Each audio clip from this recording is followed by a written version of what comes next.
తండ్రి శిక్షించిన కుమారుడు జ్ఞానము గలవాడగును. అపహాసకుడు గద్దింపునకు లోబడడు. నోటి ఫలము చేత మనుష్యుడు మేలును అనుభవించును.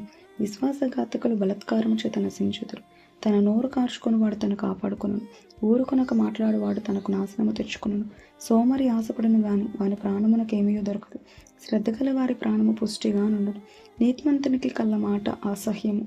భక్తిహీనుడు నిందించుచు అవమానపరచును. యథార్థవంతునికి నీతియే రక్షకము.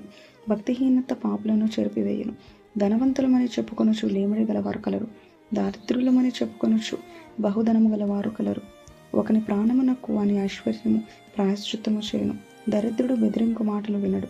నీతిమంతుల వెలుగు తేజరిల్లును. భక్తిహీనుల దీపము ఆరిపోవును.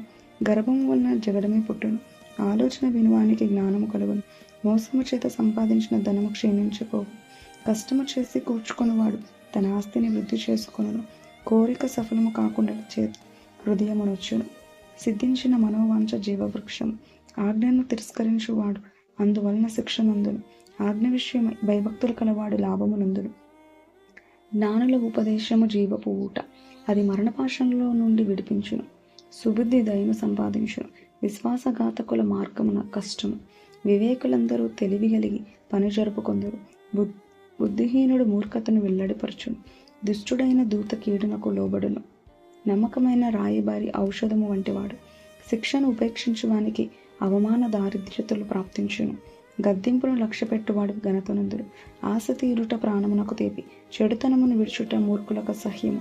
జ్ఞానుల సహవాసము చేయువాడు జ్ఞానము గలవాడుగును. మూర్ఖుల సహవాసము చేయువాడు చెడిపోవును. కీడు పాపులను తరుమును. నీతిమంతులకు మేలు ప్రతిఫలముగా వచ్చును. మంచివాడు తన పిల్లలను ఆస్తికర్తలుగా చేయును. పాపాత్ముల ఆస్తి నీతిమంతులకు ఉంచబడును. వీధులు సేద్యపరచు క్రొత్త భూమి విస్తారముగా పండును. అన్యాయం వలన నశించువారు కలరు. బెత్తము వాడని వాడు తన కుమారునికి విరోధి. కుమారుని ప్రేమించువాడు వానిని శిక్షించును. నీతిమంతుడు ఆకలి తీర భోజనము చేయును. భక్తిహీనుల కడుపునకు లేమి కలుగును. ఆమేన్.